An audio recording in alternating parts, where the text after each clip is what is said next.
ফের চালু শিক্ষক বদলি প্রক্রিয়া। 2.5 বছর পর ফের চালু এই বদলি প্রক্রিয়া। আপাতত চালু হচ্ছে মিউচুয়াল ট্রান্সফার প্রক্রিয়া। উৎসশ্রী পোর্টালের মাধ্যমে মিউচুয়াল ট্রান্সফার চালু। বদলির প্রক্রিয়া চালুর নির্দেশ এসএসসি ও মধ্যশিক্ষা পর্ষদকে। কথা বলবো আমাদের প্রতিনিধি সোমরাজ বন্দ্যোপাধ্যায় রয়েছেন সঙ্গে। সোমরাজ, দেখো 2022 সাল থেকে কার্যত বন্ধ ছিল শিক্ষকদের বদলি প্রক্রিয়া। মূলত 2022 সালের সেপ্টেম্বর মাসের পর থেকে দীর্ঘদিন ধরে শিক্ষকরা দাবি করছিলেন যাতে মিউচুয়াল ট্রান্সফার বা শিক্ষকদের যে বদলি প্রক্রিয়া সেই বদলি প্রক্রিয়া যাতে শুরু করা হয়। শিক্ষকদের সেই দাবিকে মান্যতা দিয়েই রাজ্য স্কুল শিক্ষা দপ্তর এই শিক্ষকদের বদলি প্রক্রিয়া শুরু করছে। তবে বদলি প্রক্রিয়া মানে শুধুমাত্র মিউচুয়াল ট্রান্সফারই চালু করা হচ্ছে, জেনারেল ট্রান্সফার আপাতত চালু করা হচ্ছে না। উৎসশ্রী পোর্টালের মাধ্যমে জেনারেল ট্রান্সফার 2000 অর্থাৎ চলতি বছরের জুন মাস পর্যন্ত বন্ধ থাকছে, কোনো রকম চালু করা হবে না, তেমনটাই স্কুল শিক্ষা দপ্তর নির্দেশিকাদি জানিয়ে দিয়েছে। কিন্তু তার সঙ্গে এটাও জানিয়েছে যে মিউচুয়াল ট্রান্সফার চালু করা হচ্ছে। কিভাবে মিউচুয়াল ট্রান্সফার চালু হবে, কবে থেকে আবেদন নেওয়া যাবে, কিভাবে আবেদন করতে হবে শিক্ষক শিক্ষিকাদের, তার গোটা বিষয়টি স্কুল সার্ভিস কমিশন বিস্তারিতভাবে বিজ্ঞপ্তি দিয়ে জানিয়ে দেবে। স্কুল শিক্ষা দপ্তর যে নোটিফিকেশন করেছে সেখানে স্পষ্ট করে তারা বলছেন যে উৎসশ্রী পোর্টালের মাধ্যমে তারা জেনারেল ট্রান্সফার চালু করছে না, শুধুমাত্র মিউচুয়াল ট্রান্সফার চালু করবে। কিন্তু সেই মিউচুয়াল ট্রান্সফারের ব্যাপারে কি পদক্ষেপ নিতে হবে তা এসএসসি ঠিক করবে। শিক্ষক শিক্ষিকাদের দীর্ঘদিনের দাবি ছিল যাতে বদলি প্রক্রিয়া শুরু করা হয়, সেই দাবিকে মান্যতা দিয়েই মিউচুয়াল ট্রান্সফার রাজ্য স্কুল শিক্ষা দপ্তর শুরু করতে চলেছে। বেশ,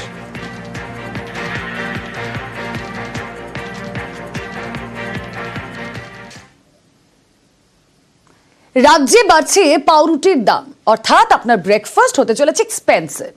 5ই জানুয়ারি থেকে বাড়ছে পাউরুটির দাম। প্রতি পাউন্ড পাউরুটিতে দাম বাড়ছে 4 টাকা, হাফ পাউন্ড পাউরুটির দাম বাড়ছে 2 টাকা, 100 গ্রাম পাউরুটির দাম বাড়ছে 1 টাকা। সিদ্ধান্ত ওয়েস্ট বেঙ্গল বেকার্স অ্যাসোসিয়েশনের। সান্নিক প্রতিনিধি রয়েছেন আমাদের সঙ্গে। সান্নিক, ঠিক এর আগে বছর 4 আগে এভাবেই দাম বেড়েছিল, এবারও দাম বাড়ছে 5ই জানুয়ারি থেকে।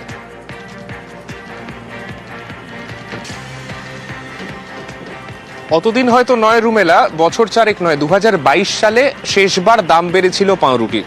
এবং সেক্ষেত্রে এই ছোট ছোট যে বেকারিগুলো রয়েছে সেই বেকারি মালিকদের তরফে এই দাম বাড়ানোর সিদ্ধান্ত সেবার নেওয়া হয়েছিল। তারপরে গত 2 বছরের মধ্যেই অনেকটা কাঁচামালের দাম বেড়ে যাওয়ায় তারা বাধ্য হয়ে ফের এই একই সিদ্ধান্তে আসতে বাধ্য হচ্ছেন। সেই কথাই কিন্তু তারা আজকে সাংবাদিক সম্মেলন করে জানিয়েছেন। যেমনটা তুমি বলছিলে, 1 পাউন্ড পাউরুটির ক্ষেত্রে 4 টাকা, অর্থাৎ 400 গ্রামের ক্ষেত্রে 4 টাকা, 200 গ্রামের ক্ষেত্রে 2 টাকা, অর্থাৎ হাফ পাউন্ড যে পাউরুটি হয়, এবং যেগুলো একদম ছোট পাউরুটি, কোয়ার্টার যে পাউরুটি বলা হয়, সেগুলোর ক্ষেত্রে 1 টাকা করে দাম বাড়ছে। এই দাম বাড়াটার অঙ্কটাও কিন্তু এবার যথেষ্ট বেশি। এবং যেভাবে দাম বাড়ছে তাতে যে পরিস্থিতি হয়েছে, এবং এছাড়াও যে বড় বড় যে পাউরুটির কোম্পানিগুলো আছে তারা আগেই বাজারে দাম বাড়িয়ে ফেলেছে, এমনটাই কিন্তু দাবি করছেন যারা এই বিভিন্ন পাউরুটি শিল্পের সঙ্গে যুক্ত রয়েছেন তারা। এবং বেকারি মালিকদের স্পষ্ট দাবি, কাঁচামালের দাম যদি না কমানো হয় সেক্ষেত্রে এই মূল্য বৃদ্ধি ঠেকানো কিন্তু কোনো রকম ভাবেই তাদের হাতে নেই। তাই এক্ষেত্রে এটা বলাই যায়, সাধারণ মানুষ একেবারে গরিব থেকে বড়লোক সবারই কিন্তু ব্রেকফাস্ট এবার দামি হতে চলেছে।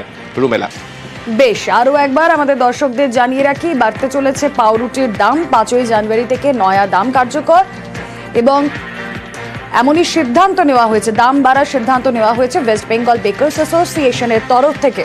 রাজ্যে বাড়ছে পাউরুটির দাম।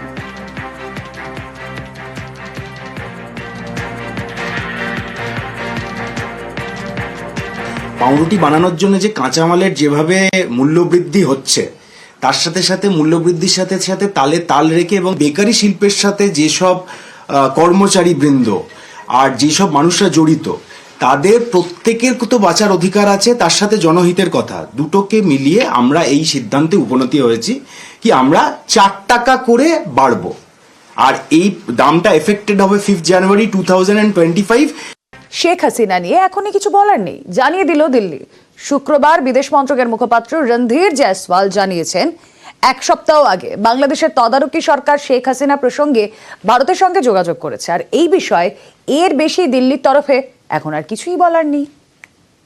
A week back I had confirmed that we had received a communication from the Bangladesh authorities in respect of former PM Sheikh Hasina. Further than that, I have no add at this point. এবার জালিয়াতিতে এবার পুলিশকে জিজ্ঞাসাবাদ। Passport জালিয়াতিতে police কর্মীদের জিজ্ঞাসাবাদ করতে চায় Lalbazar. Passport জালিয়াতিতে নথি যাচাইয়ে গাফিলতি চিহ্নিত করতে পুলিশ কর্মীদের জিজ্ঞাসাবাদ। পাসপোর্ট সেকশনের পুলিশ কর্মীদের থানার পাসপোর্ট ভেরিফিকেশন কর্মী তলব করা হয়েছে। পুলিশ জিজ্ঞাসাবাদ করতে চায় লালবাজার। অনুপ্রবেশে সাহায্য, গ্রেফতার ভারতীয় বাংলাদেশিকে ভোটার কার্ড করে দেওয়ার অভিযোগ আর অনুপ্রবেশকারীকে ভোটার কার্ড করে দেওয়ায় ধৃত ভারতীয় যুবক। ধৃত অশোকনগরের বাসিন্দা সৌমেন রায়।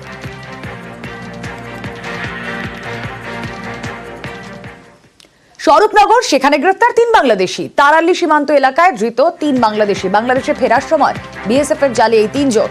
ধৃতরা 3 বছর ধরে ভারতে ছিলেন। বাংলাদেশিদের সঙ্গে ধৃত 2 ভারতীয় দালাল।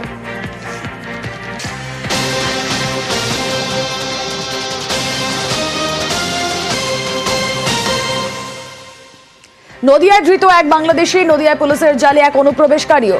খবর পেয়ে অভিযান তাহিরপুর থানার পুলিশের। আর তাহিরপুরের খিসমা খেলার মাঠ সংলগ্ন এলাকা থেকে ধৃত 1। কিভাবে ভারতে প্রবেশ, তদন্তে রানাঘাট জেলা পুলিশ।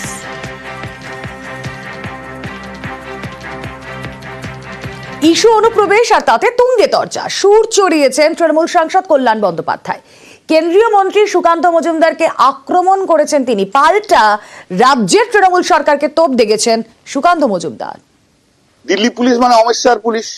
দিল্লি পুলিশ তো বলেইছে যে মেঘালয়ের বর্ডার দিয়ে ঢুকে আসাম হয়ে বিভিন্ন জায়গায় এরা ছড়িয়ে পড়ছে। চার্জেকে নর্থ ইস্টের মন্ত্রীকে সুকান্ত মজুমদার। তাহলে সুকান্ত মজুমদার এগুলো করাচ্ছে। মেঘালয়ের থেকে দিয়ে বর্ডার থেকে দিয়ে বিএসএফ কে দিয়ে ছাড়িয়ে এটা উনি করাচ্ছেন। এগুলো কোন রকম ইলিগাল ইমিগ্রেশন রাজ্য সরকার এবং তৃণমূল কংগ্রেস অ্যালাউ করে না।